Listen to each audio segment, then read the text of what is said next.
Alright, so now we look at the example for binary system, yeah? Just a refresh of whatever that we have learned. 10011. This is base 2 of binary, alright? If you want to do the conversion, so in this case, this over here literally means that you're converting from binary to our normal number system, which is decimal, right? So what we can do is we put it up as separately, alright, 10011. Like I said, we always start with the rightmost of it, which is the least significant bit, alright. Usually the biggest value on the leftmost side, alright, that's what we call as the MSB, or the most significant bit. But over here we know this as LSB, alright, least significant bit. So when we want to do the conversion, alright, so in this case this is for binary. So binary is of base 2, so we start with power of 0, alright, then you increase by 1 here, and then subsequently the other. So 2 power of 1, 2 power of 2, 2 power of 3, and 2 power of 4, alright. And how do you do the conversion? You basically just multiply each of these individually, and then you sum them all up, alright, just like you see over here. And then just use the magic of your calculator, and you'll get to know that for this number it's actually equivalent to 19 of base 10, alright. Please give it a try. So usually what happens is that when we have an output, alright, for single digital circuit, you know, for the 1 or the 0, that's also what we call as 1 bit. So it's, let's say, like this is considered like 4 bits, alright. So just like you can see in some of your tutorial questions, the earlier part of tutorial 2, alright, see, if there are many possible answers, many bits are required. So especially if it's straightforward of male or female, it can be just 1 or 0. But if certain thing that requires more information, like brown, like these are colors, alright, so you actually need to have it represented in more number of bits so that you can differentiate which one is which, alright. That's how your language of your computer goes usually. Okay, so just now we look at how we convert from binary to the decimal number, alright. Just to recall back of what you may have seen in your tutorial 2 in the first questions, alright, remember we always need to have more bits than what we need for a certain more complicated answers and all that. But sometimes you will need to know the minimum number of bits required, alright, because what happens is that space is very, very important, alright. We always want to have minimum bits, just enough to indicate a certain answer for whatever that we need, alright.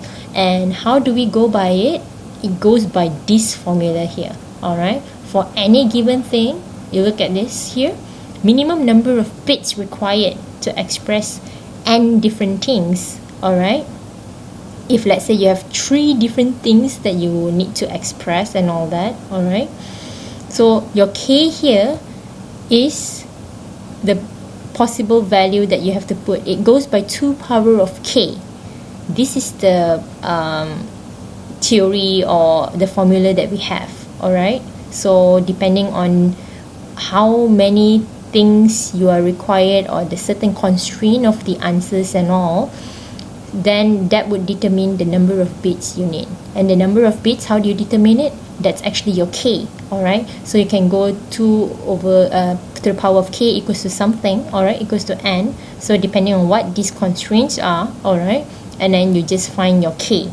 One way for you to do it is just like the same as your mathematical solution. You can use it in terms of log, alright, where you log both sides, and eventually you know that anything that's to the power of the exponential thing can be brought down because of the log function, alright. So I hope that you're pretty familiar with this, and that we have covered this in the tutorial as well. So if you have any doubt or whatever, please feel free to come and see me anytime, alright. So this is just a representation of alright, like I said, if 1 or 0, that's 1 bit, 2 bit, and so on. it just goes by the same like a kilobit, megabit, byte. 1 byte is actually 8 bits. Alright, this is just a representation of how things are, just for your knowledge, so to speak. Okay, so for bits and words, because we are talking about digital system here in lecture 2, right? So mostly it's always related to computers.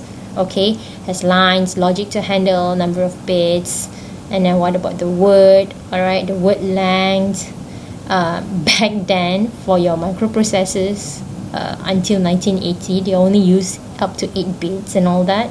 But nowadays, obviously, it has always been increasing and all that, just like what you have seen in your microprocessor, in your laptop, and so on. Alright, so this is literally things for you to read up on. Okay, some general info on it. So as the same as this, I would not want to go too much about this, because I think you can just read it and just have a go at it.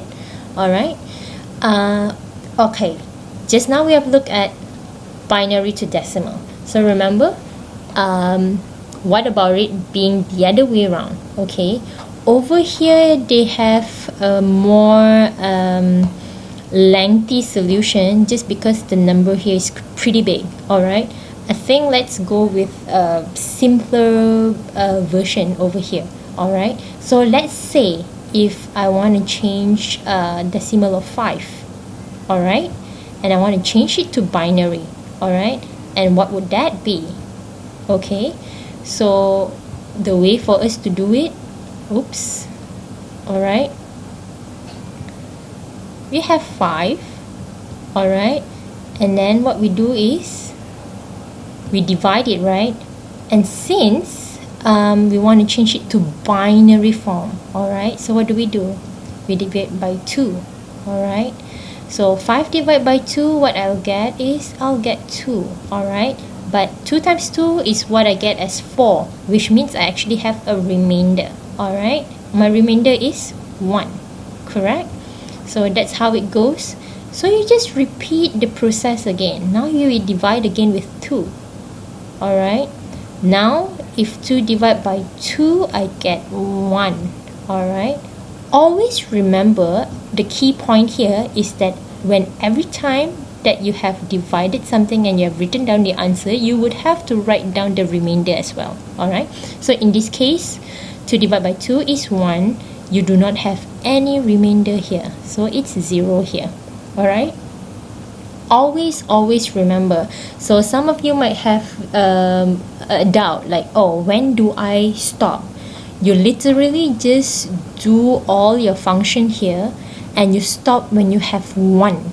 Alright, basically that's like the end of the end, alright, that you can get.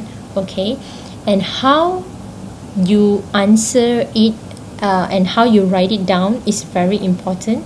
Always go from bottom to up. Alright, so in this case, 5 in decimal will be an equivalent of 1, 0, 1 with the base of 2. Alright, if I represent it and all that, it would actually be 1, 0, 1, and actually this is 2 over here.